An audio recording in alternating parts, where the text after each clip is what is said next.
Kitu kingine ni finishing za button holes. Umeona? Finishing za button holes.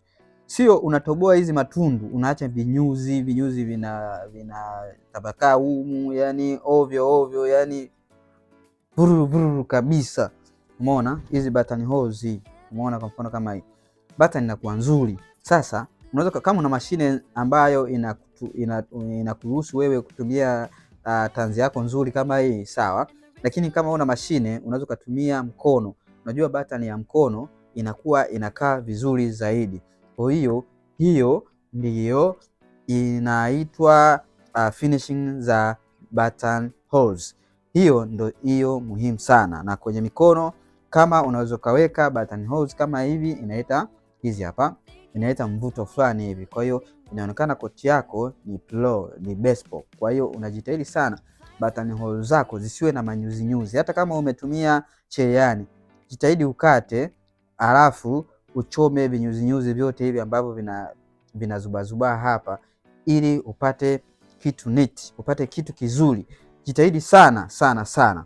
Hiyo inaitwa finishing ya button holes. Button holes zako zinatakiwa kuwa standard na nzuri kabisa kwa ajili ya mteja wako kufurahia akija akiona koti yake.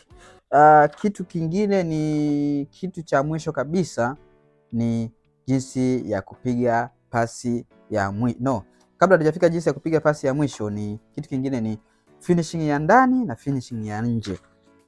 Kuzingatia finishing ya ndani, unapokuwa unatoboa mifuko yako hivi, umeona, toboa mifuko yako hivi, jitahidi sana mifuko yako hii inakuwa mizuri kabisa, lakini pia mifuko ya ndani inakuwa nzuri kabisa. Lakini the finishing, the touch, unaona kabisa hamna nyuzi, hamna nini, ni kama hatujatumia nyuzi kushona hii nguo, lakini ukweli ni kwamba tumetumia nyuzi kushona hii nguo. Umeona, nguo zote hizi ni kama hatujatumia nyuzi. Umeona, finishing inakuwa neat, finishing inakuwa neat, yani very classic, very classic. Mifuko ya ndani iko vizuri, mifuko ya nje iko vizuri, hakuna uchafu.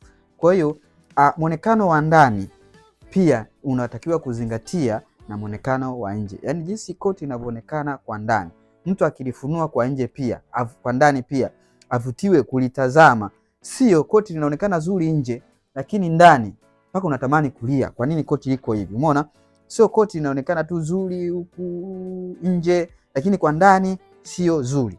Hichi kitu ndio tunachokitaka, kwamba finishing ya ndani inatakiwa kufanana na finishing ya nje. Hiyo ndio inaitwa finishing ya nje na ya ndani, inakuwa class kabisa kwa hali ya juu.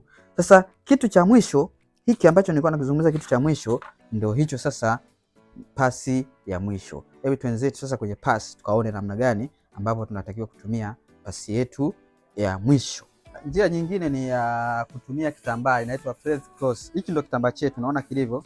Hiki kitambaa mpaka kimeshafanana na moto. Hiki kinaitwa press cloth, kitambaa ambacho tunatumia kukiweka kwa juu, ili tunapokuwa tunanyosha nguo yetu, kitambaa chetu kinakuwa kipaushi, yani nguo yetu inakuwa haipauki. Unaelewa? Hii ndio inaitwa kutumia kitambaa cha press cloth, yani kitambaa cha kunyoshea, kitambaa cha kunyoshea. Umeona, unapotoa hapa kitambaa chako kinakuwa salama, lakini pia kinakuwa hakipauki. Kitu kingine, kutumia tailor clapper. Umeona, unapokuwa umemaliza sasa kunyosha, unatumia tailor clapper. Hii ndio tailor clapper, wengi tunajua kama pasi baridi. Hii inaitwa tailor clapper. Kwa hiyo unapomaliza kunyosha nguo yako vizuri kabisa, umetumia kitambaa chako, unachukua hii tailor clapper. Hii inasababisha nguo yako inanyoka vizuri.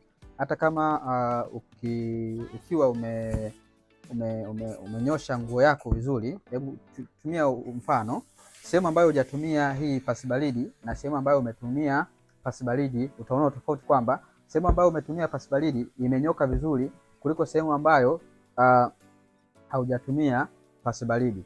Kwa hiyo inashauriwa sasa, kama wewe unashona koti yako vizuri, hii matumizi sahihi ya hii pasi ni muhimu sana, hii pasi baridi, kuliko hata unavyotumia hii pasi ya moto. Kwa hiyo Hii ni muhimu sana kusawazishia mabonde yako kwenye nguo yako kuliko hata hii pasi ya moto. Kwa hiyo jitahidi sana unapokuwa unashona. Hii ndio hiyo mwalimu wako wa kukunyoshea mabonde yako ya kwenye nguo. Kitu kingine ni kutumia pasi ya mvuke. Umeona? Pasi yako ambayo unatakiwa kuitumia ni pasi kama hii ambayo inatoa mvuke. Unajua vitambaa vingi sana vya wool vinakuwa na nyuzi nyingi sana. Kwa hiyo bila mvuke kupenya mle katikati, kitambaa hakijitanui. Kwa hiyo unapokuwa unatumia pasi ya mvuke, ule mvuke unatanua zile nyuzi nyuzi, kwa hiyo zinanyoka vizuri kuliko kutumia pasi ambayo sio ya mvuke. Haiwezi kunyosha vitambaa kama vya wool. Kwa hiyo nakushauri pia utafute pasi hii ya mvuke ambayo itakunyoshea nguo yako vizuri kabisa bila kuzingua nguo yako. Kwa hiyo hayo ndio matumizi sahihi ya hivyo vitu ambavyo nilikuelezea pale mwanzo. Kwa hiyo hapa tuna kitambaa cha kunyoshea, ni muhimu sana. Sio lazima kiwe kichafu kama hiki cha kwangu. Hiki cha kwangu kimekuwa kichafu kwa sababu kinatumika sana. Kwa hiyo unaweza kutafuta kitambaa chako kasafi kazuri ambacho katoi rangi ukakatumia, ambacho utakatumia kwenye kila nguo. Na kumbuka usitumie kitambaa ambacho kinatoa rangi kikakuchafulia nguo yako ya rangi nyingine. Lakini pia pasi baridi ni muhimu sana. Unaichonga tu vizuri, inakuwa na mbao huku, inakuwa smooth kiasi kwamba haitanyofoa zile nyuzi za vitambaa unapokuwa unanyosha.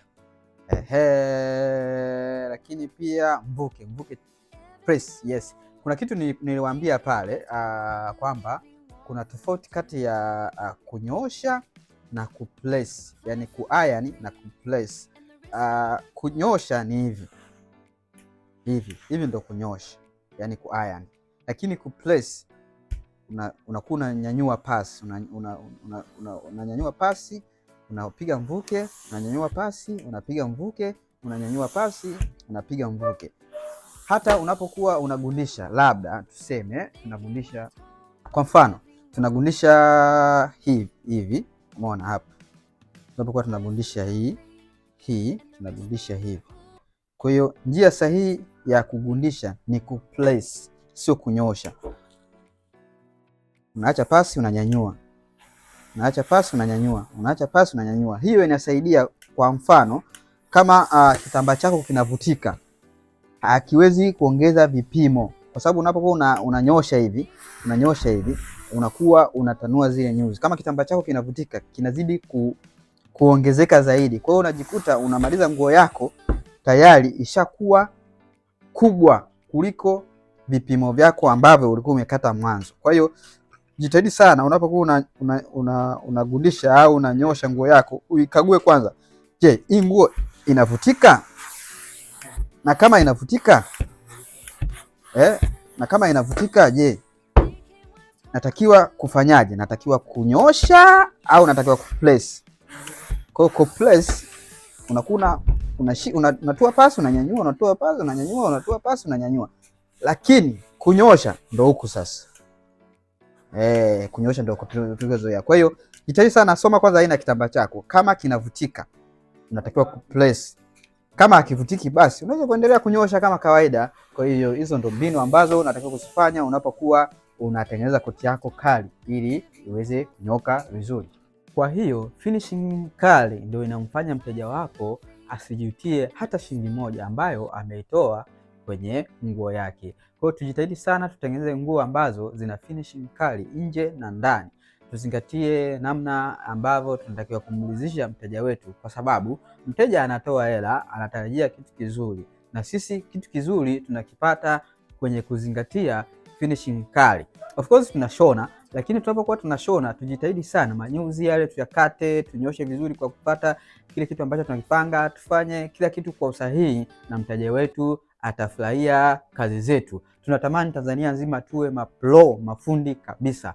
Hapa ni Suti Tailoring College, mabingwa kabisa wa ufundishaji, na mimi ni mwalimu wako Imani Kajo aka fundi ni moja tu. Tukutane next video. Ciao.